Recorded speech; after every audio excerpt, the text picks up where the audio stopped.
ಸಂವಿಧಾನ ಶಿಲ್ಪಿ doctor B R. Ambedkar ಕುರಿತು ಅಮಿತ್ ಶಾ ನೀಡಿರುವಂತಹ ಹೇಳಿಕೆಯ ವಿವಾದಕ್ಕೆ ಸಂಬಂಧಪಟ್ಟಂತೆ ಹುಬ್ಬಳ್ಳಿ ಧಾರವಾಡದಲ್ಲಿ ಬಂದ್ ನಡೀತಾ ಇದೆ. ಇನ್ನು ಧಾರವಾಡ ಬಂದ್ ಆಗಿದ್ದು ಪೊಲೀಸ್ ಕಮಿಷನರ್ ಕೂಡ ಭೇಟಿಯನ್ನ ನೀಡಿದ್ದಾರೆ.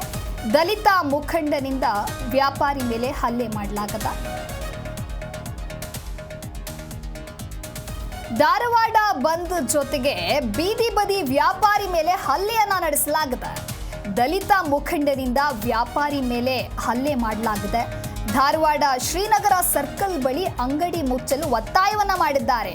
ಕಪಾಳ ಮೋಕ್ಷ ಮಾಡಿ ಬಂದ್ ಮಾಡಿಸಿದ್ದಾರೆ. ದಲಿತ ಮುಖಂಡ ಬೀದಿ ಬದಿ ವ್ಯಾಪಾರಿಯ ಮೇಲೆ ಹಲ್ಲೆಯನ್ನ ನಡೆಸಿದ್ದಾರೆ. ದಲಿತ ಮುಖಂಡನಿಂದ ಹಲ್ಲೆ ಮಾಡಲಾಗಿದೆ. ಧಾರವಾಡ ಶ್ರೀನಗರ ಸರ್ಕಲ್ ಬಳಿ ಹಲ್ಲೆ ನಡೆಸಲಾಗಿದೆ. ಬೀದಿ ಬದಿಯಲ್ಲಿ ನಿಂತು ಇಡ್ಲಿ ಮಾರಾಟವನ್ನ ಮಾಡ್ತಾ ಇದ್ರು. ಒತ್ತಾಯಪೂರ್ವಕವಾಗಿ ಬಂದ್ ಮಾಡುವಂತೆ ಹೇಳಿ ಅವರ ಮೇಲೆ ಹಲ್ಲೆಯನ್ನ ನಡೆಸಿದ್ದಾರೆ. ಧಾರವಾಡದ ಬಂದ್ ಜೊತೆಗೆ ಬೀದಿ ಬದಿ ವ್ಯಾಪಾರಿ ಮೇಲೆ ಕೂಡ ಹಲ್ಲೆಯನ್ನ ನಡೆಸಿದ್ದಾರೆ. ಅಮಿತ್ ಶಾ ವಿರುದ್ಧ ಹೋರಾಟ ಮಾಡ್ತಾ ಇದ್ದಾರೆ, ಪ್ರತಿಭಟನೆಯನ್ನ ಮಾಡ್ತಾ ಇದ್ದಾರೆ. ಈ ಪ್ರತಿಭಟನೆಯ ಕಾವು ಜೋರಾಗಿದ್ದು ಧಾರವಾಡ ಬಂದ್ ಜೊತೆಗೆ ಬೀದಿ ಬದಿ ವ್ಯಾಪಾರಿಯ ಮೇಲೆ ಕೂಡ ಹಲ್ಲೆಯನ್ನ ನಡೆಸಿದ್ದಾರೆ.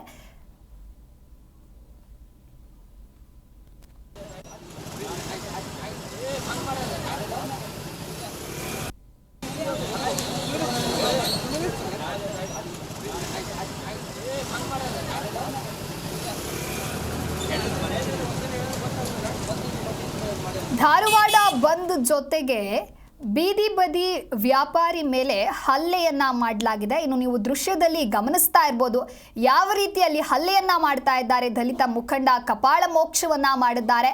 ಧಾರವಾಡ ಶ್ರೀನಗರ ಸರ್ಕಲ್ ಬಳಿ ಅಂಗಡಿ ಮುಚ್ಚಲಿಕ್ಕೆ ಒತ್ತಾಯವನ್ನ ಕೂಡ ಮಾಡಿದ್ದಾರೆ.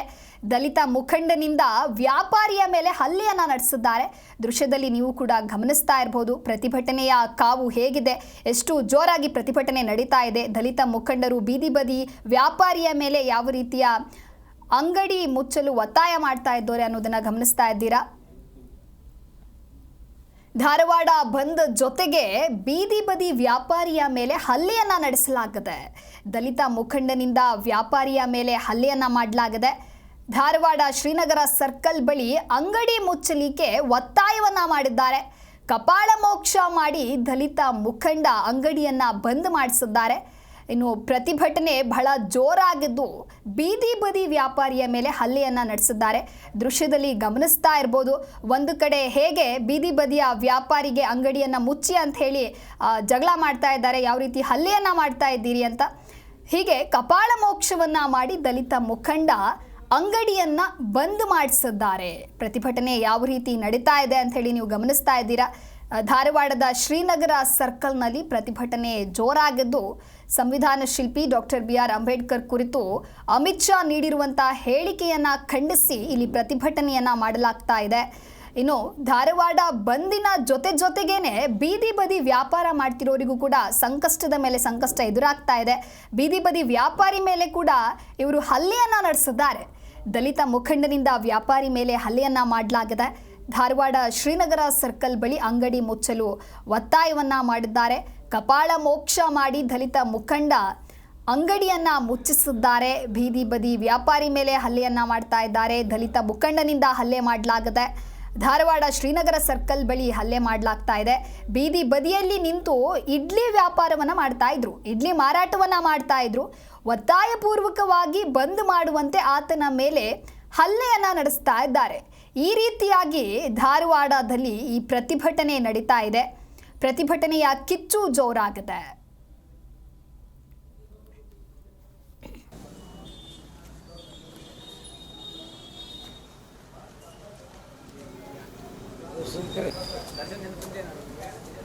ఎలాగా ఉంది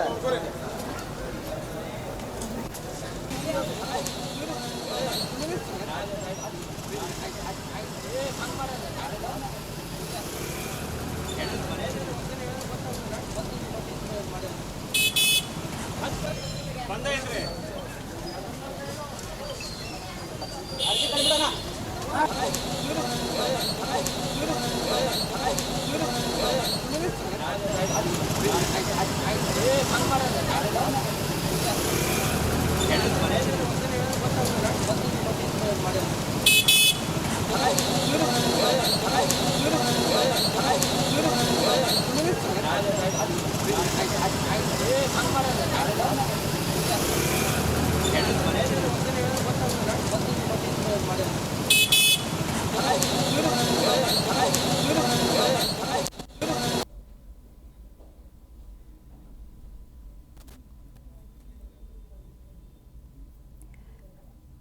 ಧಾರವಾಡ ಬಂದ್ ಜೊತೆಗೆ ಬೀದಿ ಬದಿ ವ್ಯಾಪಾರಿ ಮೇಲೆ ಕೂಡ ಹಲ್ಲೆಯನ್ನ ಮಾಡಲಾಗ್ತಾ ಇದೆ.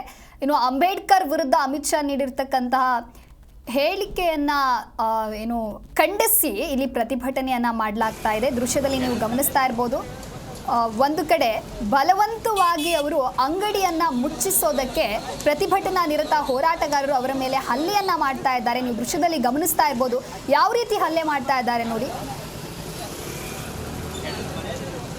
ಹಾಗೆ ಪ್ರತಿಭಟನೆಯ ಒಂದು ಕಿಚ್ಚು ಜೋರಾಗಿದ್ದು ಕಾಲೇಜುಗಳಿಗೂ ಎಲ್ಲ ಕೂಡ ನುಗ್ಗಿಬಿಟ್ಟು ಕಾಲೇಜುಗಳನ್ನ ಬಂದ್ ಮಾಡುವಂತೆ ಇಲ್ಲಿ ಆಗ್ರಹಿಸ್ತಾ ಇದ್ದಾರೆ, ಆಕ್ರೋಶವನ್ನ ಹೊರಹಾಕ್ತಾ ಇದ್ದಾರೆ ಪ್ರತಿಭಟನಾ ನಿರತ ಹೋರಾಟಗಾರರು. ದಲಿತ ಮುಖಂಡನಿಂದ ವ್ಯಾಪಾರಿ ಮೇಲೆ ಹಲ್ಲೆಯನ್ನ ಕೂಡ ಮಾಡಿದ್ದಾರೆ. ಪ್ರತಿಭಟನೆ ಶಾಂತ ರೀತಿಯಾಗಿ ಸಾಗ್ತಾ ಇಲ್ಲ. ಈ ರೀತಿಯ ಒಂದು ಪ್ರತಿಭಟನೆ ಮಾಡೋದ್ರಿಂದ ಅಹಿತಕರ ಘಟನೆಗಳು ಹೆಚ್ಚಾಗ್ತಾ ಇದೆ. ಹಾಗಾಗಿ ಎಷ್ಟೇ ಪೊಲೀಸ್ ಬಿಗಿ ಬಂದೋಬಸ್ತ್ ಇದ್ರೂ ಕೂಡ ಈ ರೀತಿಯ ಹಲ್ಲೆಗಳು ನಡೀತಾನೆ ಇದೆ. ಧಾರವಾಡ ಬಂದ್ ಜೊತೆಗೆ ಬೀದಿ ಬದಿ ವ್ಯಾಪಾರಿಯ ಮೇಲೆ ಕೂಡ ಹಲ್ಲೆಯನ್ನ ಮಾಡಲಾಗಿದೆ. ಅಂಬೇಡ್ಕರ್ ವಿರುದ್ಧ ಅಮಿತ್ ಶಾ ನೀಡಿರುವಂತಹ ಹೇಳಿಕೆಯನ್ನ ಖಂಡಿಸಿ ಧಾರವಾಡದಲ್ಲಿ ಬಂದ್ ಮಾಡಲಾಗಿದೆ. ಪ್ರತಿಭಟನೆ ಪ್ರೊಟೆಸ್ಟ್ ಜೋರಾಗ್ತಾ ಇದೆ. ಧಾರವಾಡ ಶ್ರೀನಗರ ಸರ್ಕಲ್ ಬಳಿ ಅಂಗಡಿ ಮುಚ್ಚಲಿಕ್ಕೆ ಒತ್ತಾಯ ಮಾಡ್ತಾ ಇದ್ದಾರೆ ಪ್ರತಿಭಟನಾ ನಿರತ ಹೋರಾಟಗಾರರು.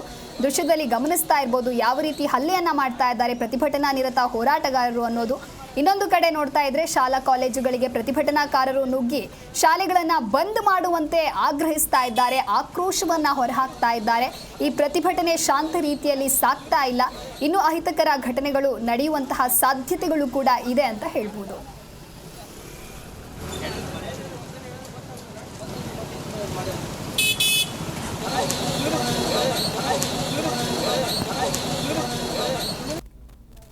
ಹುಬ್ಬಳ್ಳಿ ಧಾರವಾಡ ಅವಳಿ ನಗರ ಬಂದ್ ಆಗಿರುವಂತಹ ಹಿನ್ನೆಲೆ ಪೊಲೀಸ್ ಕಮಿಷನರ್ ಭೇಟಿಯನ್ನ ನೀಡಿದ್ದಾರೆ.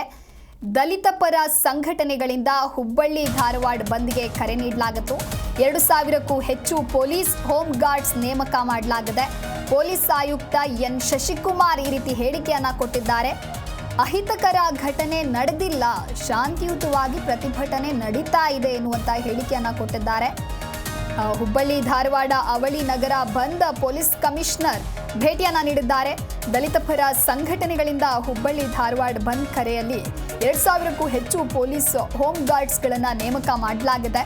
ಪೊಲೀಸ್ ಆಯುಕ್ತ ಎನ್ ಶಶಿಕುಮಾರ್ ಈ ರೀತಿ ಹೇಳಿಕೆಯನ್ನ ಕೊಟ್ಟಿದ್ದಾರೆ. ಯಾವುದೇ ರೀತಿಯ ಅಹಿತಕರ ಘಟನೆ ನಡೆದಿಲ್ಲ, ಶಾಂತಿಯುತವಾಗಿ ಪ್ರತಿಭಟನೆ ನಡೀತಾ ಇದೆ ಎನ್ನುವಂತ ಹೇಳಿಕೆಯನ್ನ ಕೊಟ್ಟಿದ್ದಾರೆ. ನಗರದ ಚೆನ್ನಮ್ಮ ವೃತ್ತ ಸೇರಿದಂತೆ ವಿವಿಧ ಭಾಗಗಳಿಗೆ ಆಯುಕ್ತ ಎನ್ ಶಶಿಕುಮಾರ್ ಭೇಟಿ ನೀಡಿದ್ದಾರೆ. ಭೇಟಿ ನಂತರ ಪೊಲೀಸ್ ಆಯುಕ್ತ ಎನ್ ಶಶಿಕುಮಾರ್ ಹೇಳಿಕೆ ಕೊಟ್ಟಿದ್ದಾರೆ.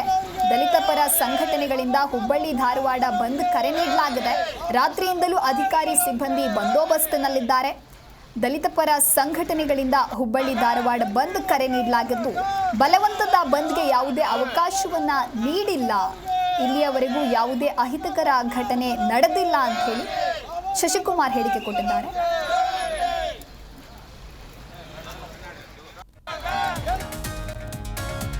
ಅಮಿತ್ ಶಾ ಹೇಳಿಕೆ ವಿರುದ್ಧ ಧಾರವಾಡ ಬಂದ್ ಹಿನ್ನೆಲೆ ಕಾನೂನು ಕಾಲೇಜನ್ನ ಪ್ರತಿಭಟನಾಕಾರರು ಬಂದ್ ಮಾಡಿಸಿದ್ದಾರೆ. ಒತ್ತಾಯ ಪೂರ್ವಕವಾಗಿ ಸಿದ್ದಪ್ಪ ಕಾನೂನು ಕಾಲೇಜನ್ನ ಪ್ರತಿಭಟನಾ ನಿರತ ಹೋರಾಟಗಾರರು ಬಂದ್ ಮಾಡಿಸಿದ್ದಾರೆ. ಕಾಲೇಜು ಸಿಬ್ಬಂದಿ ಪ್ರತಿಭಟನಾಕಾರರ ಮಧ್ಯೆ ಮಾತಿನ ಚಕಾಮಕಿ ನಡೆದಿದೆ. ಇನ್ನು ಅಮಿತ್ ಶಾ ಹೇಳಿಕೆ ವಿರುದ್ಧ ಧಾರವಾಡದ ಬಂದ್ ಹಿನ್ನೆಲೆಯಲ್ಲಿ ದಲಿತ ಮುಖಂಡನಿಂದ ವ್ಯಾಪಾರಿ ಮೇಲೆ ಹಲ್ಲೆಯೂ ಕೂಡ ನಡೆದಿದೆ. ಹಾಗೆ ಕಾನೂನು ಕಾಲೇಜನ್ನ ಇಲ್ಲಿ ಬಂದ್ ಮಾಡಿಸಲಾಗಿದೆ. ಹಾಗಾಗಿ ಕಾಲೇಜಿನ ಸಿಬ್ಬಂದಿ ಹಾಗೂ ಪ್ರತಿಭಟನಾ ನಿರತ ಹೋರಾಟಗಾರರ ನಡುವೆ ಮಾತಿನ ಚಕಾಮಕಿ ನಡೆದಿದೆ. ಈ ಕುರಿತು ಹೆಚ್ಚಿನ ಮಾಹಿತಿಯನ್ನ ನೀಡಲಿದ್ದಾರೆ ನಮ್ಮ ಪ್ರತಿನಿಧಿ ಕಲ್ಮೇಶ್. ದೂರವಾಣಿ ಸಂಪರ್ಕದಲ್ಲಿ ಜಾಯ್ನ್ ಆಗ್ತಾ ಇದ್ದಾರೆ. ಅಂಬೇಡ್ಕರ್ ವಿರುದ್ಧ ಅಮಿತ್ ಶಾ ಹೇಳಿಕೆ ಕೊಟ್ಟಿರೋದನ್ನ ಖಂಡಿಸಿ ಹುಬ್ಬಳ್ಳಿ ಧಾರವಾಡದಲ್ಲಿ ಪ್ರತಿಭಟನೆಯನ್ನ ಮಾಡಲಾಗ್ತಾ ಇದೆ. ಒಂದು ರೀತಿ ನೋಡ್ತಾ ಹೋದ್ರೆ ಪ್ರತಿಭಟನೆಯ ಕಿಚ್ಚು ಜೋರಾಗ್ತಾ ಇದೆ. ಬೀದಿ ಬದಿ ವ್ಯಾಪಾರಿ ಮೇಲೆಲ್ಲ ಹಲ್ಲೆಯನ್ನ ನಡೆಸ್ತಾ ಇದ್ದಾರೆ. ಹಾಗೆ ಕಾಲೇಜುಗಳಿಗೆ ನುಗ್ಗಿ ಶಾಲೆ ಕಾಲೇಜುಗಳನ್ನ ಬಂದ್ ಮಾಡುವಂತೆ ಕೂಡ ಆಗ್ರಹಿಸ್ತಾ ಇದ್ದಾರೆ. ಈ ಕುರಿತು ಹೆಚ್ಚಿನ ಮಾಹಿತಿ ಏನಿದೆ? ದಿವ್ಯಾದ್ಯಾಸ್ ಏನು ಅಮಿತ್ ಶಾ ಅವರ ಹೇಳಿಕೆಯನ್ನ ಖಂಡಿಸಿ ಹುಬ್ಬಳ್ಳಿ ಧಾರವಾಡ ಏನು ವಿವಿಧ ಪ್ರತಿಪರ ಸಂಘಟನೆಗಳು ವ್ಯಕ್ತಿಪರ ಸಂಘಟನೆಗಳು ಜೊತೆಗೆ ದಲಿತ ಪರ ಸಂಘಟನೆಗಳು ಬಂದ್ ಕರೆ ಇಂಟರ್ವ್ಯೂಲಲ್ಲಿ ಒಂದು ರೀತಿಯ ಮಿಶ್ರ ಪ್ರತಿಕ್ರಿಯೆ ವ್ಯಕ್ತವಾಗ್ತಿರೋದು. ಆದ್ರೆ ಸಾಕಷ್ಟು ಪ್ರತಿಭಟನೆ ಇಲ್ಲ ಒಂದ್ ಕಡೆ ಇಡೀ ಬಂದ್ ಬೇರೆ ದಿಕ್ಕಿಗೆ ತಿರುಗ್ತಾಕಇದೆ. ಯಾಕಂದ್ರೆ ಇದು ಹುಬ್ಬಳ್ಳಿ ಧಾರವಾಡದಲ್ಲಿ ಪೊಲೀಸ್ ಕಮಿಷನರ್ ಜೊತೆಗೆ ಪೊಲೀಸ್ ಸಿಬ್ಬಂದಿ ಅಲರ್ಟ್ ಆಗಿದ್ದಾರೆ. ಒತ್ತಾಯಪೂರ್ವಕವಾಗಿ ಗಾಡಿಗಳನ್ನ ನಿಲ್ಲಿಸೋದು, ಗಾಲಿಗಳ ವಾಹನಗಳ ಏನು ಹವಾಗಳನ್ನ ಏರ್ಗಳನ್ನ ತೆಗೆದು ಹಾಕಿರೋದು ಮತ್ತು ಒತ್ತಾಯಪೂರ್ವಕ ಅಂಗಡಿಗಳನ್ನ ಬಂದ್ ಮಾಡ್ತಕ್ಕಂತ ಘಟನೆಗಳು ನಡೀತಿರೋದು. ಇನ್ನೊಂದು ಕಡೆ ಧಾರವಾಡದಲ್ಲಿ ಬೀದಿ ಬದಿ ವ್ಯಾಪಾರ ಮೇಲೆ ಸಂಘಟನಾಕಾರ ದಲಿತ ಮುಖಂಡರಿಂದ ದರ್ಪ ತೋರುವ ಘಟನೆ ಸಂಭವಿಸಿದೆ. ಬೀದಿ ಬದಿಯಲ್ಲಿ ಇಡ್ಲಿ ಮಾರಾಟ ಮಾಡುತ್ತಿದ್ದ ವ್ಯಕ್ತಿ ಮೇಲೆ ಒತ್ತಾಯಪೂರ್ವಕವಾಗಿ ಬಂದ್ ಮಾಡಲು ಹೋಗಿರೋದು ಮತ್ತು ಕಪಾಳ ಮೋಕ್ಷವನ್ನ ಮಾಡಿದ್ದಾರೆ ಎಂ ಅರವಿಂದ್ ಎಂಬ ಸಂಘಟಕ. ಇದು ಬಹಳ ಅಕ್ಷಮ್ಯ ಅಪರಾಧ. ಈ ರೀತಿಯಾದಂತಹ ಕಾನೂನನ್ನ ಕೈ ತೆಗೆದುಕೊಳ್ಳೋದು, ಒಂದ್ ರೀತಿಯ ಒತ್ತಾಯಪೂರ್ವಕ ಬಂದ್ ಮಾಡೋದು ಮತ್ತು ಅವರಿಗೆ ಇದೇ ರೀತಿ ಮಾಡ್ಬೇಕು. ಯಾಕಂದ್ರೆ ಅದೇ ದುಡಿದು ತಿನ್ನತಕ್ಕಂತ ವ್ಯಕ್ತಿ, ಕೂಲಿ ನಾಲಿ ಮಾಡ್ತಕ್ಕಂಥ ವ್ಯಕ್ತಿ ಅವತನ್ನ ಕಪಾಳಕ್ಕೆ ಹೊಡೋದು ಎಷ್ಟು ಸರಿ ಎಂಬುದು ಈಗ ಸಾರ್ವಜನಿಕರಲ್ಲಿ ಕೇಳಿ ಬರ್ತಕ್ಕಂಥ ಪ್ರಶ್ನೆ. ಇದಂತೂ ಸರಿಯಾದಂತ ಕ್ರಮ ಅಲ್ಲ. ಇನ್ನೊಂದು ಕಡೆ ಹುಬ್ಬಳ್ಳಿ ಧಾರವಾಡದ ಸರ್ ಸಿದ್ದಪ್ಪ ಕಂಬಳಿ ಕಾನೂನು ವಿದ್ಯಾಲಯದಲ್ಲಿ ಸಹ ಅಲ್ಲಿ ಒತ್ತಾಯಪೂರ್ವಕವಾಗಿ ಪ್ರತಿಭಟನೆ ಮಾಡ್ತಿರೋದು, ಬಂದ್ ಮಾಡ್ತಿರತಕ್ಕಂಥದ್ದು. ಅದಕ್ಕೆ ಅಲ್ಲಿಯ ಸ್ಥಳೀಯರು, ಅಲ್ಲಿಯ ಸಿಬ್ಬಂದಿಗಳು ವಿರೋಧವನ್ನು ವ್ಯಕ್ತಪಡಿಸಿದ್ದಾರೆ. ಸಾಕಷ್ಟು ರೀತಿಯಾದಂತಹ ಅಹಿತಕರ ಘಟನೆಗಳು ನಡೆಯದಂತೆ ಮುಂಜಾಗ್ರತವಾಗಿ ಕ್ರಮ ವಹಿಸಿರ್ತಾರೆ. ಈ ರೀತಿಯಾದ ಘಟನೆಗಳು ನಡೀತಿರುವುದು ಸರಿಯಲ್ಲ ಮತ್ತು ಬೇರೆ ಬೇರೆ ಹುಬ್ಬಳ್ಳಿಯ ಭಾಗದಲ್ಲಿ ಕೆಲವು ಅಂಗಡಿಗಳನ್ನ ಬೀದಿ ಬದಿ ವ್ಯಾಪಾರಸ್ಥರನ್ನ ಒಕ್ಕಲೆಬ್ಸತಕ್ಕಂಥ ಕೆಲಸವನ್ನ ಪ್ರತಿಭಟನಾಕಾರ ಮಾಡ್ತಿರೋದು. ಈ ರೀತಿಯಾದಂತಹ ಪ್ರತಿಭಟನೆ ಮಾಡಬಾರದು ಅನ್ನೋದು ಅವರಿಗೆ ಪ್ರತಿಭಟನಾಕಾರರು ಶಾಂತಿಯುತವಾಗಿ ಪ್ರತಿಭಟನೆ ಮಾಡಲಿಕ್ಕೆ ಅವಕಾಶ ಕೊಡಲಾಗಿದೆ. ಎಲ್ಲ ಒಂದ್ ಕಡೆ ಸಾಕಷ್ಟು ರೀತಿಯ ವಯೋವೃದ್ಧರು, ಮಕ್ಕಳು ಒಂದು ಕಡೆಯಿಂದ ಒಂದೊಂದು ಕಡೆಗೆ ಆಸ್ಪತ್ರೆಗೆ ಹೋಗ್ಲಿಕ್ಕೂ ಸಹ ತೊಂದರೆ ಆಗ್ತದೆ. ಈ ಬಗ್ಗೆ ನಾವು ಸ್ವತಃ ಹುಬ್ಬಳ್ಳಿ ಧಾರವಾಡ ಪೊಲೀಸ್ ಕಮಿಷನರ್ ಶಶಿಕುಮಾರ್ ಪ್ರಶ್ನೆ ಮಾಡಿದ್ದೇವೆ. ಯಾಕೆ ಈ ರೀತಿಯಾದಂತಹ ಒತ್ತಾಯಪೂರ್ವಕ ಮಾಡೋದು ಮತ್ತು ದೂರ ಪ್ರದೇಶದಿಂದ ರಾಯಚೂರು, ಬೀದರು, ಬಾಗಲಕೋಟೆ, ವಿಜಯಪುರಗಳಿಂದ ಆಸ್ಪತ್ರೆಗೆ ಬರ್ತಾ ಇದ್ದಾರೆ. ಆಸ್ಪತ್ರೆಗೆ ಬಂದಂತ ಅವರಿಗೆ ಹೋಗ್ಲಿಕ್ಕೂ ಸಹ ಇಲ್ಲ, ವಾಹನಗಳಿಲ್ಲ. ಈ ರೀತಿಯಾದಂತಹ ಕ್ರಮ ಸರಿಯಲ್ಲ. ನೀವು ಕಾನೂನು ಪ್ರತಿಭಟನಾಕಾರ ಮೇಲೆ ಏನಾದ್ರು ಕ್ರಮ ತೆಗೆದುಕೊಳ್ತಿರೋ ಪ್ರಶ್ನೆಗೆ ಅವರು ಮೌನಕ್ಕೆ ಜಾರಿದ್ರು. ಈ ರೀತಿಯಂತ ಒತ್ತಾಯಪೂರ್ವಕವಾಗಿ ಬಂದ್ ಮಾಡಿಸೋದು ಮತ್ತು ಅಲ್ಲಿಯ ಕಾನೂನ ಕೈ ತೆಗೆದುಕೊಂಡ ಕೃತ್ಯಗಳನ್ನು ಮಾಡೋದು ಸರಿಯಲ್ಲ ಎಂಬುದು ಸಹ ಸಾರ್ವಜನಿಕ ವಲಯಕ್ಕೆ ಬರ್ತಿರೋದು ದಿವ್ಯಾ ಪ್ರಸಾದ್. ಆದ್ರಿಂದ ಇನ್ನೂ ಪ್ರತಿಭಟನೆ ಮುಂದುವರಿತಿದೆ. ಸ್ವತಃ ಹುಬ್ಬಳ್ಳಿ ಧಾರವಾಡ ಪೂರ್ವ ವಿಧಾನಸಭಾ ಕ್ಷೇತ್ರದ ಶಾಸಕರು ಮತ್ತು ಕರ್ನಾಟಕ ರಾಜ್ಯ ಒಳಚರಂಡಿ ನಿಗಮದ ಅಧ್ಯಕ್ಷರಾದ ಪ್ರಸಾದ್ ಅಬ್ಬಯ್ಯ ಪ್ರತಿಭಟನೆ ನೇತೃತ್ವ ವಹಿಸಿದ್ದಾರೆ. ಹಲವು ಕಾಂಗ್ರೆಸ್ ನಾಯಕರು ಪ್ರತಿಭಟನೆಗೆ ಬೀದಿಗಿಳಿದಿದ್ದಾರೆ. ನಗರದ ಪ್ರಮುಖ ಬೀದಿಗಳಲ್ಲಿ ಟೂ ವೀಲರ್ ವಾಹನಗಳನ್ನ ತೆಗೆದುಕೊಂಡು ರ್ಯಾಲಿಯನ್ನ ಮಾಡ್ತಿರೋದು ಮತ್ತು ಅನೇಕ ವಾಹನಗಳ ಮುಖಾಂತರ ಭಿತ್ತಿ ಪತ್ರ ಹಿಡ್ಕೊಂಡು ಸಾವಿರಾರು ಅಂಬೇಡ್ಕರ್ ಭಾವಚಿತ್ರ ಇಟ್ಕೊಂಡು ಒಂದು ಬೃಹತ್ ರ್ಯಾಲಿಯನ್ನ ಇನ್ನಷ್ಟು ನಡೆಯಬೇಕಾಗಿದೆ. ಈಗ ವಾಹನಗಳ ಪ್ರತಿಭಟನೆ ಹಿಡ್ಕೊಂಡು ಬೈಕ್ ರ್ಯಾಲಿನ ಮಾಡತಕ್ಕಂಥದ್ದು ನಡೀತಾ ಇದೆ. ಈ ಆದ್ರೆ ಎಲ್ಲ ಒಂದ್ ಕಡೆ ಸಾರ್ವಜನಿಕರಿಗೆ ಶಾಂತಿಯುತ ಪ್ರತಿಭಟನೆ ಅಲ್ಲ ಅನ್ನೋದು ಮತ್ತು ಕಾನೂನು ಸುವ್ಯವಸ್ಥೆಯನ್ನು ಕಾಪಾಡಿಕೊಂಡ ಜವಾಬ್ದಾರಿ ಅವರ ಮೇಲೆಯೂ ಸಹ ಇದೆ. ಆದ್ದರಿಂದ ಸಾರ್ವಜನಿಕರ ಜೊತೆಗೆ ಮತ್ತು ಶಾಂತಿಯುತ ಪ್ರತಿಭಟನೆ ಮಾಡಬೇಕನ್ನೋದು ಹಿರಿಯ ಅಧಿಕಾರಿಗಳ ಒತ್ತಾಯ. ಗೃಹ ಇಲಾಖೆ ಒಂದು ಕಟ್ಟುನಿಟ್ಟಿನ ಆದೇಶ ಹೊರಡಿಸಿದೆ. ಈ ರೀತಿಯಾದಂತ ಕಾನೂನು ಕೈಗೊಳ್ಳೋದು ಅಥವಾ ಒತ್ತಾಯಪೂರ್ವಕ ಬಂದ್ಬಿಡೋದು ಸರಿಯಲ್ಲ ಅನ್ನೋದು ಸಹಜವಂತ ಮತ್ತು ಈಗ ಬರ್ತಕ್ಕಂಥ ಪ್ರಶ್ನೆ. Divya Prasad. Okay, thank you Kalmesh ನಿಮ್ಮೆಲ್ಲ ಮಾಹಿತಿಗಾಗಿ.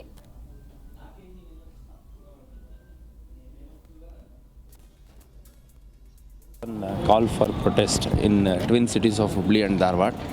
Since yesterday night, there has been deployment of our officers and staff and also striking party. And today, since morning 4:30, there has been deployment in all sensitive points. And organizers and people who have called for the protest have been clearly told that it has to be voluntary and peaceful. Anywhere, if such voluntary and peaceful agitation is violated, we will take necessary action. And again, I appeal all the agitators and protesters to ensure that peace prevails and no involuntary and closure of any establishment by force happens. More than 2,000 people have been deployed for the bandobast, including home. G Kannada news ಈಗ ನಿಮ್ಮ ಮನೆಯಲ್ಲೇ ನೋಡಿ. ಎಲ್ಲ ಕೇಬಲ್ಗಳಲ್ಲಿ ಈಗ ಲಭ್ಯ.